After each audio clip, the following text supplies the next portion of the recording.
this episode, we feature an esteemed panel of African elders, former presidents: Olusegun Obasanjo of Nigeria, Festus Mogae of Botswana, Tanzania's Benjamin Mkapa, and Thabo Mbeki of South Africa.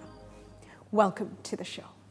This has been the inaugural session of the Africa Leadership Forum. We've discussed a whole range of issues over the past day and a half. And I want to touch on certain things that it seems have come out as really significant from the discussions. And the first is implementation.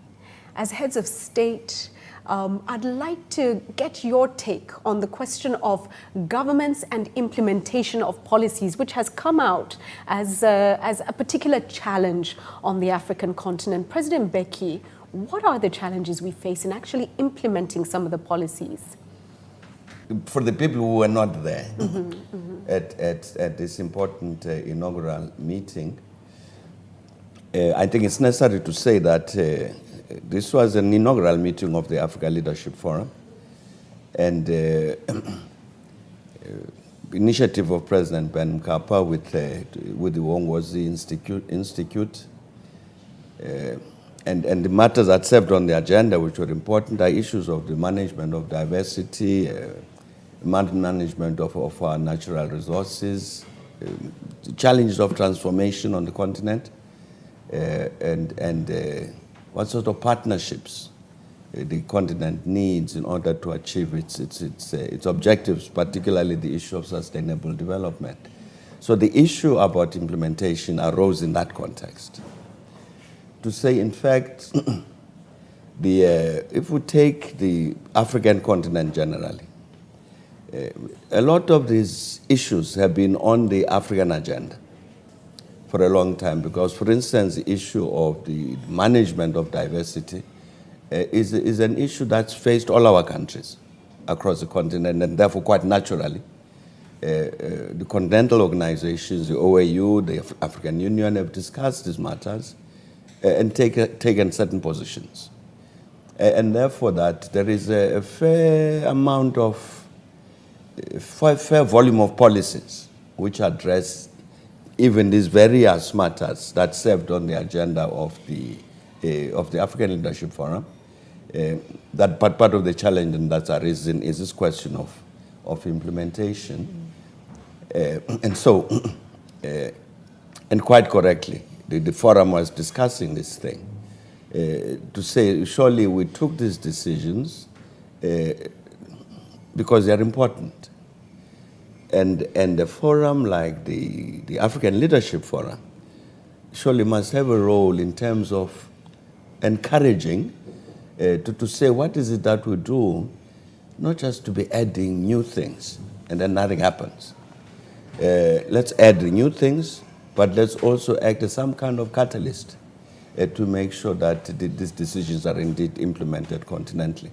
And therefore, it was, I think, an important beginning of an important discussion, and I hope across the continent, about, in addition to attending to the matter of policy formation, we have a similar challenge to attend to the matter of policy implementation.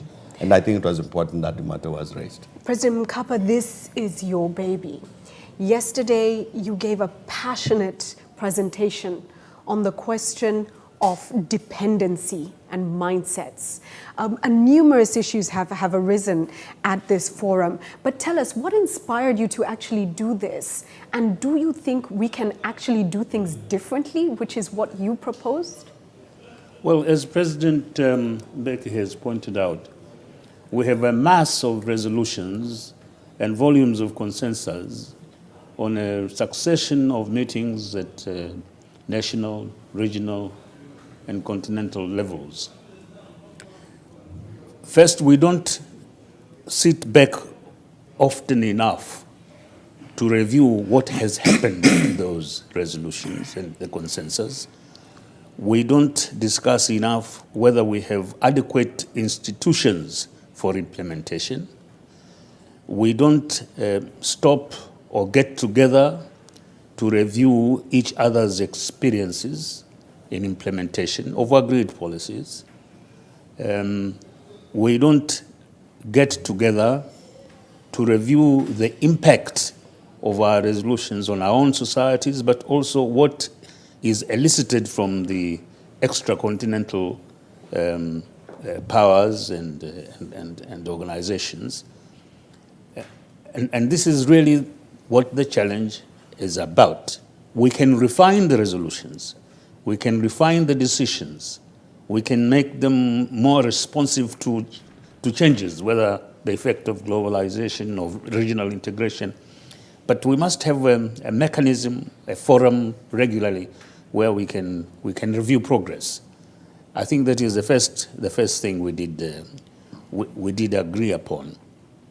The second thing we did agree was what kind of groups or identities or organizations can be participatory effectively in this process of further analysis or further reformulation and implementation. From this experience here, we thought two groups needed to be particularly incorporated, which is the youth and the women.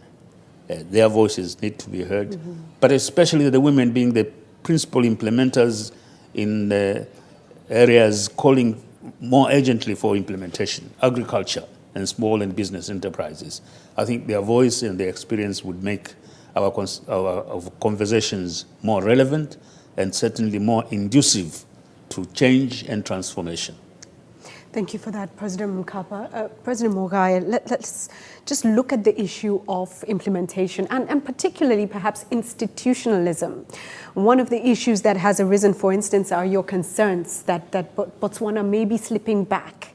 What are your suggestions on what African countries must do to ensure that they implement the laws that they have and that indeed institutions are respected? Well, I suppose that's why we came together to share views on what we see as developments that are not welcome.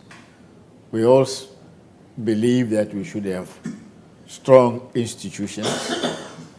We have taken decisions to implement certain programs, and our perception now and my impression is that not everything is going well.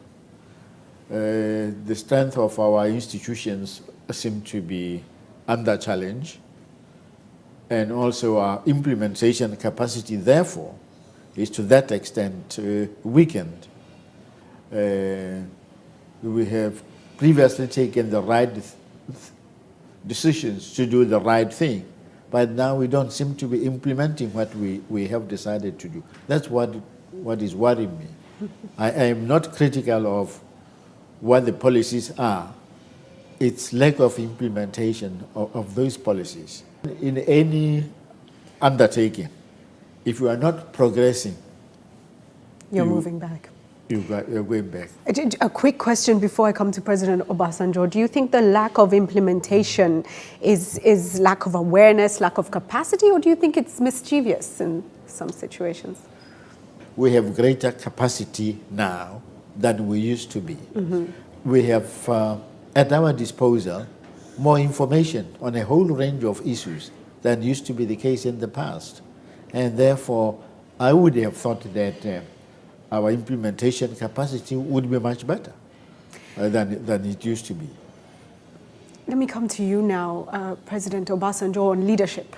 And you've played numerous roles on the African continent. You've been in office, you've been out of office, you've faced challenges, you've told us the story of farming while you were in prison, and you've played many roles on this continent. With that perspective, yes, of an African who has suffered trials and tribulations, but also as an African who has made it to the most senior levels of leadership, where would you say the continent is in terms of leadership, and what do we need to change? I think you are right. In the 70s, what we had in terms of leadership in the continent of Africa, I believe, as President Mogae said, because I was there, we had less than we had now in terms of Capacity. people to help. But we had leadership that is committed and focused. Leadership that is committed and focused. And in those days, in the 70s, in the 1970s, if you wanted to get things done in Africa, in East Africa, you probably will go into two places, essentially. In West Africa, maybe into 2 or 3. In North Africa, maybe into 2, maybe 3. And you get it done. So you have what I call the core leadership team, to put it that way, in the 70s that will drive Africa, whether it's for policy making or for policy implementation, and the backup in terms of collaborators and civil public servants was not as strong. And the availability of information was also not as abundant. So where did we lose? Where did we lose the plot? Okay. Let me come up again. I had, as you rightly pointed out, 20 years interregnum. I went out in 1979. In the process, I went to the college for 3.5 years. I came back, and then I joined the group of President Thabo Mbeki, President Nkapa, President Mugai. They never went to college. So, in a way, I was one up on them. They will have the right to reply on that one in just a short while. I was one up on them. But the truth is that what happened in the 70s more or less happened in the first decade of the 21st century. If we wanted to get certain things done in Africa, I will rush to President Thabo Mbeki, or President Thabo Mbeki will rush to me. And NEPAD is an example of NEPAD, that. for instance, we will rush to President Bouteflika and to Egypt. Now, our colleagues in Southern Africa, President Thabo Mbeki will be managing how to get them involved. I will be managing how to get our brothers in West Africa involved. And then we get it done. Now, what I will say is the problem today is, one, the focus, the commitment of leadership. 2, the orientation of leaders. We never saw anything in the 1970s that I talked about, and in the first decade of the 21st century. It wasn't, oh, this is a Nigerian issue. It is an African issue that we have to pursue collectively. And it is probably that is missing now that makes a bit of difference. Our greatest partner is our citizen. I believe the stages he has outlined are penultimate. To start with, you must have an agreement with your people, if you are a leader. There must be agreement at the local level about once we have established where the resources are, what they are, and what the markets are like, then you must get on to the population to agree on ownership. Otherwise, even if you had very good laws and they came in, there would arise new contests from the local population about ownership. President Mogae has said they belong to all the people. I think you have to agree with all the people about how to share that ownership. Once you have that in place, then you can bring legislation, you can seek partnerships. But even when you have external partners, I think it's important to involve local or nationals in this production process and in this marketing process, so that the benefits can flow to both the external as well as the local investors, because even their goodwill is an investment in the enterprises. That is where it needs to be. That's what I meant by saying it must start with the people. We have problems, for instance, certainly in my country, about the gas that has been found in one region. How much of it should be used in that region alone? How much of it is national? And how much of it should be allowed to get out of the country? So that's what I meant by having a national consensus agreement about ownership and its exploitation for the benefit of all, just as they are owned. It's a difficult process to. It's a very difficult process. I'll tell you why. Because from my own personal experience. Yes. Here, from my own personal experience here, the original idea was that, look, we own all these things. What are these foreigners coming to take it all away? So you must also agree that you may own it, but your capacity to deploy it for your development is limited because of this and this and this and these other factors. That's part of the consensus building. Yes. And I think it's important. You must do the legwork. You Yes. must do the work. Because otherwise, if you're a leader, they will say you are selling the country short. Let me come to you, President Mogae. The question of development aid and the way we see it was brought up at the forum, and somebody actually said they view development aid as corruption.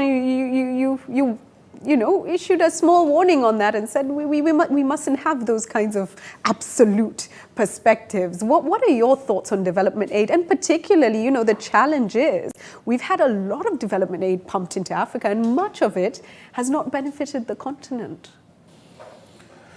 Well, yes, I disagree that development aid is a form of corruption. I think, as we were talking, our own resources and resources from outside can be appropriately used transparently and for the purposes for which they were given. So corruption is a regrettable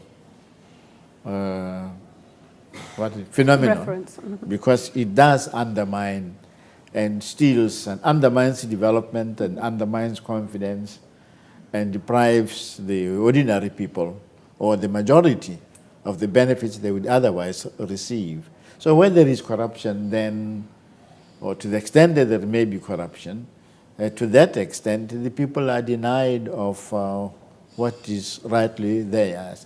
And I don't think that has anything to do with whether the resources are from outside or not. If resources from outside are received and then misused, it's bad, it's corruption. If domestic resources are generated and then misused, of course, it's also very bad. President Mkapa was talking about agreeing with the people how natural resources have to be exploited, how the benefits should be. It is not an easy thing, as he says, as both you and him have said. We were lucky in our case. We have districts.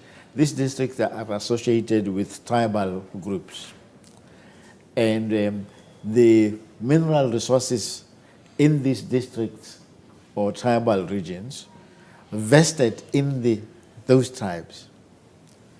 And when it became known that there may be mineral resources, the leadership had the foresight to go around and report that there appears that someday we might have some minerals because we are neighbors of South Africa. Everything we give as an example of South Africa. We said, you know, we may have mines like in South Africa because a lot of our people worked in South African mines anyway. And that the ownership of these minerals. At present, each tribe owns its own potential resource. Right. And since we are poor and we are one nation, we are one people, let us agree that the ownership of these minerals vests in the state, in the central government, and that the central government undertake to use these resources for the benefit of all. And then they went also further to identify the kind of uses to which they would be put. So in fact, the national priorities were established at that. Right. We said that, look, here we are very poor and underdeveloped. If we should have resources, education and training should be an important issue, should be a priority.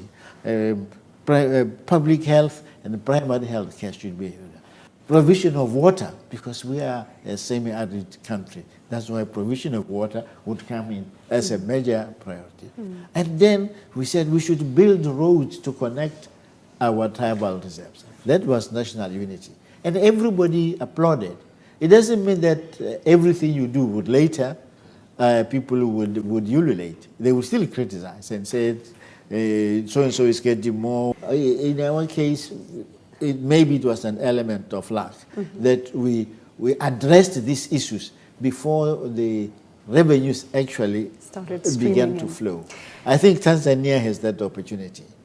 I agree that with a more educated population at present in Tanzania, there will be more debates, more arguments, more divergent viewpoints. But it is but worth still, engaging. it's much better now that it will be 10 years from now, when the revenues will actually be flowing and perceptions that somebody is benefiting more than the other will have a reason, and much more strongly than is the case at the present. Powerful. Therefore, it should be I done. hope the Tanzanians have listened very carefully to what he has said.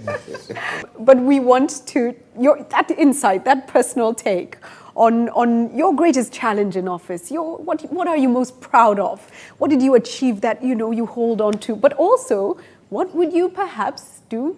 No, our challenge, the challenges on the continent. But I want to know They're not biggest personal. challenge. They're Yes. not personal. I'm saying there are challenges on the continent. For instance, a lot of them were discussed at this African Leadership Forum. They are the same. It was a struggle against poverty, against inequality, against corruption, the management of natural resources, and so on. These are challenges that are common to all of us on the African continent.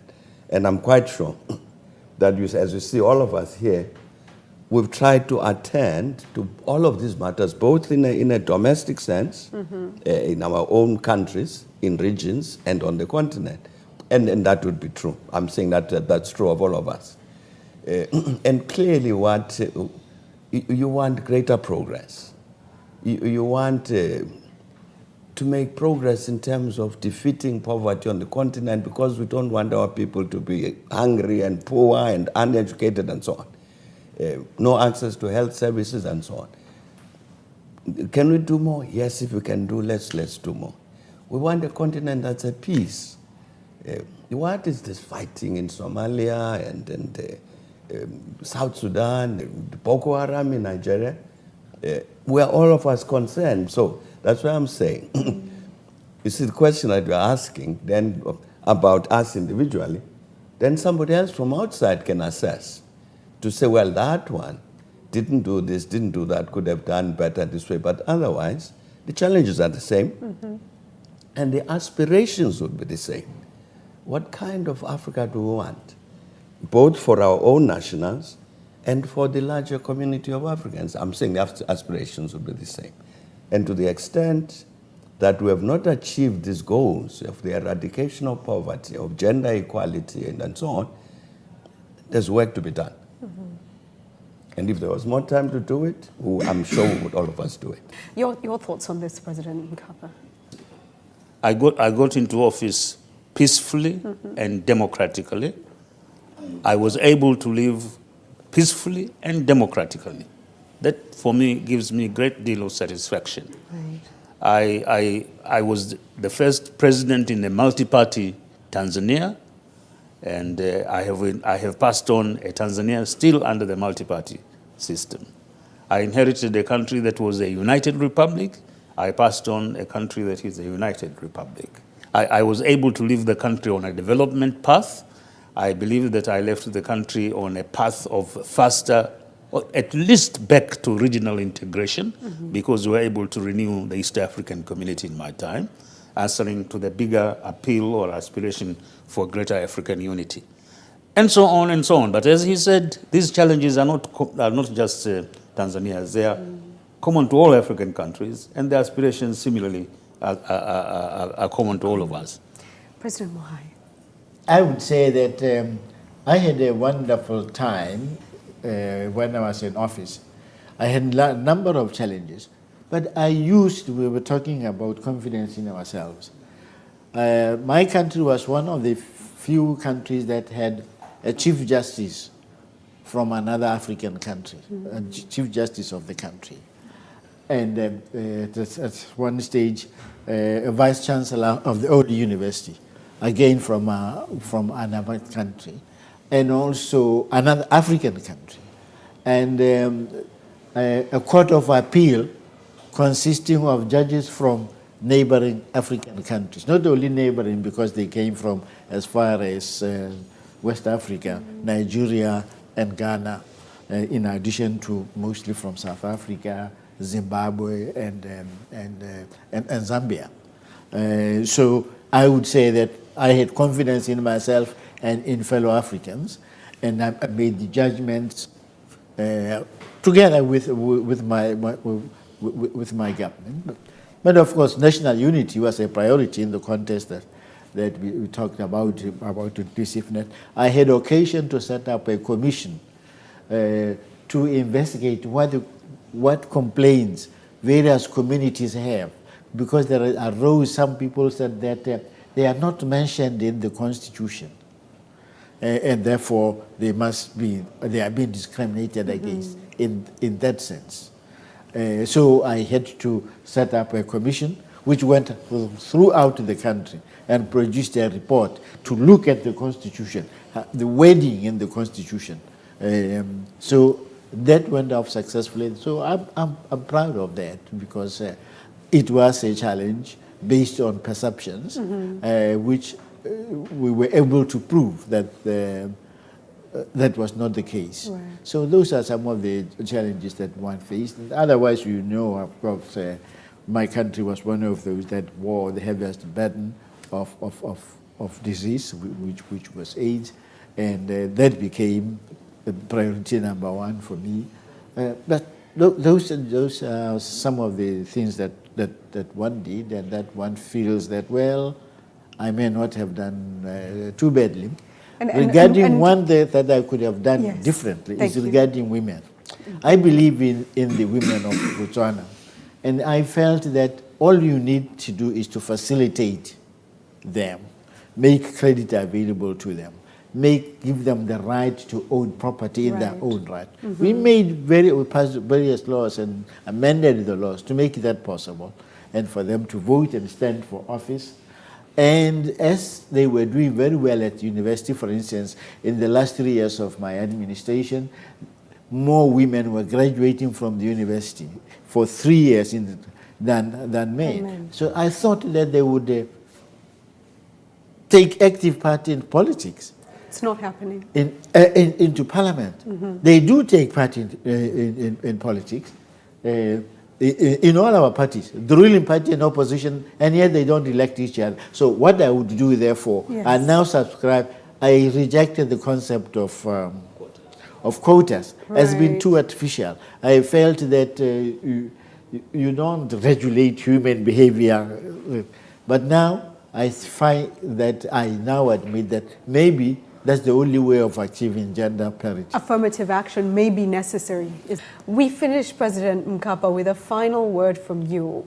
Has the forum met your expectations, and what are your thoughts on the next steps? It has exceeded my expectations. The attendance was great. First, the presence of my colleagues. Their contribution was fabulous. The enthusiasm with which invited participants took part in the discussions was almost inspirational. And the result is that we have resolved that this will be a continuing work in progress, and that there will be a second annual forum, African Leadership Forum, next year.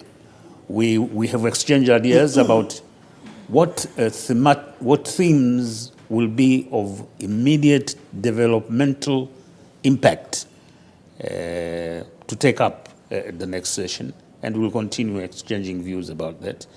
Impact politically, economically, and socially. So we have done that. We have agreed, I think, on the general spectrum of participants, at both political, economic, and academic, and so on. We'll try to improve that. We have agreed that where we have arrived at a consensus, which could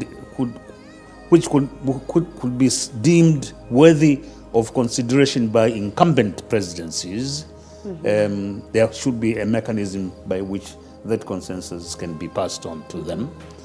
And that's it.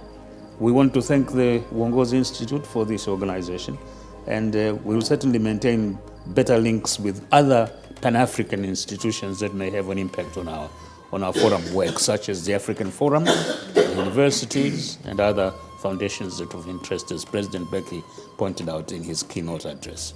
Well, congratulations, President Mkapa, on this launch. And asanteni sana to the other presidents. We appreciate your time and effort. Thank you.